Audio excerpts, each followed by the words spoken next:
السلام عليكم ورحمة الله وبركاته، مسيتم بالخير. واليوم موضوعنا عن كيف في الغواصات النووية بشكل عام. الغواصات تبقى تحت الماء لمدة أشهر تحت الماء. طيب، عليها غواصين يعني ركاب لمدة أشهر وهم يحصلون على الأكسجين ويتخلصون من ثاني أكسيد الكربون بأي طريقة. اليوم نشرح هذه الطريقة. عندنا 3 مراحل: مرحلة القياس، ومرحلة صناعة الأكسجين، ومرحلة التخلص من ثاني أكسيد الكربون. مرحلة صناعة الأكسجين عبارة عن مرحلة من جزئين، يعني صناعة الأكسجين اعتمادا على المحرك النووي للغواصة، وصناعة الأكسجين معتمدة على تفاعل بسيط جدا.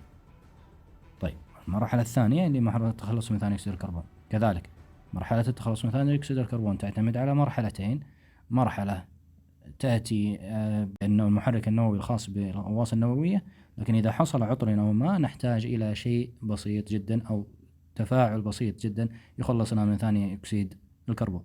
إذن طريقتين لصناعة الأكسجين وطريقتين للتخلص من ثاني أكسيد الكربون نشوفها مع بعض في هذا الفيديو. في هذا الفيديو نرى أول شيء هنا قدامنا المونيتور أو أجهزة الاستشعار والقياس.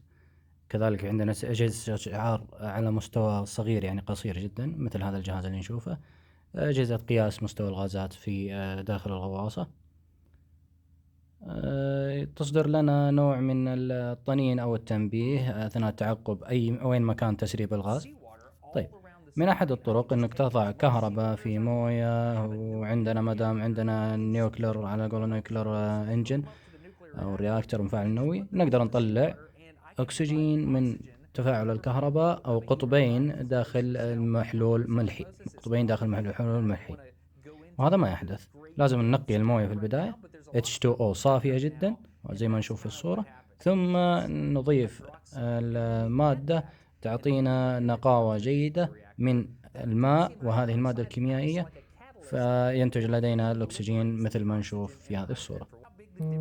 لو أخذنا الماء البحر الطبيعي نحصل في اليسار النتيجة مادة سامة قاتلة، لكن بعد تنقية ماء البحر نحصل على أكسجين نظيف. الطريقة الأخرى هي الطريقة اليدوية أو البسيطة، وهي إشعال شموع خاصة. هذه الشموع الخاصة زي ما شفنا اللي حاملها الشخص، هذه شمعة قديمة محترقة توضع في محرقة معينة، تفتح كل 2 إلى 3 ساعات على حسب الاحتياج لكمية الأكسجين. هذه الشمعة خاصة. اللي يجي في بالكم أن الاحتراق يكون مواد سامة وكربونات، المادة المحترقة هي اللي تحدد ما الذي يخرج منها من غازات. هذه الشمعة مثلا، شمعتين وضعناها فوق بعضها بعض في صندوق الاحتراق.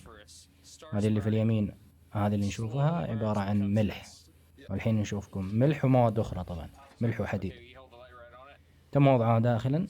نضع زي المسمار أو الكبريت، نحركه قليلا يتحرك يعني زي مشعلة الكبريت. إذا اشتعلت هذه الشمعة داخل صندوق الاحتراق هذا ما يحدث، يخرج بعض الغازات بسيطة ثم يبدأ إنتاج الأكسجين. طريقة عمل هذه الشموع الحين نشوفها مع بعض. هذا عندنا ال Fe اللي هو الحديد، وعندنا كلوريد الصوديوم أو كلورات الصوديوم.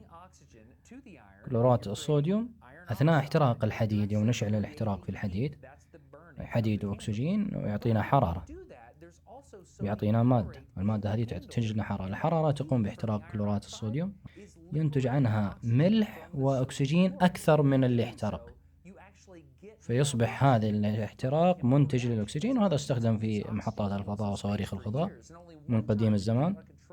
نشوفه مع بعض. طيب، طريقة التخلص من ثاني أكسيد الكربون. إذا عرفنا طريقتين بالأكسجين، طريقة التخلص من ثاني أكسيد الكربون: يأتي الهواء كاملا يدخل داخل الصندوق هذا والسلندر، يتم رش رذاذ من مادة كيميائية. هذه المادة الكيميائية عندها خاصية امتصاص ثاني أكسيد الكربون. تجلس تشرب ثاني أكسيد الكربون والهواء يطلع ويرجع يطلع ويرجع لين يمتص كامل ثاني أكسيد الكربون داخل هذه المواد. ليش يتم رشها؟ عشان تأخذ مساحة أكثر أثناء امتصاص ثاني أكسيد الكربون. تنزل هذه المادة محملة بثاني أكسيد الكربون، تتحول إلى منطقة تسخين تحول لمنطقة تسخين. التسخين معروف راح يطلع الغازات ويبقي السوائل. في البداية ترجع المادة لين هنا، هذا الصندوق الثاني أو التانكي الثاني، يتم تبخر ثاني أكسيد الكربون ويتم ضغطه في اسطوانة أو سلندر خاص حتى يتساوى ضغط هذه الاسطوانة مع الضغط البحري، ثم يتم التخلص، لأن لو كان في فروقات بين الضغوطات تسبب مشاكل في الغواصة. طيب كذا عرفنا أن كيف يتم التخلص من ثاني أكسيد الكربون بهذه الطريقة. احتجنا الحرارة عشان معناته نحتاج المفاعل نفسه أو الباور جنريتور اللي هو مولد طاقة. لكن هذه المادة ما تخلص، يتم التخلص من ثاني أكسيد الكربون، ترجع تمتص وترجع تتخلص من ثاني أكسيد الكربون، ترجع تمتص ثاني أكسيد الكربون. كذا هذه أحد الطرق، لكن معتمدة على دوران محرك أو المفاعل النووي للطاقة. طيب هذه المادة اسمها مونو إيثانول أمين. طيب الطريقة الثانية اللي تستخدم مع رواد الفضاء هي مادة الصوديوم أو الليثيوم هيدروكسيد. الليثيوم هيدروكسيد هذه اللي نشوفها هي المادة مثل الإسفنج تمتص ثاني أكسيد الكربون في الطبيعة. هذه طريقتين لامتصاص ثاني أكسيد الكربون وطريقتين لإنتاج الأكسجين.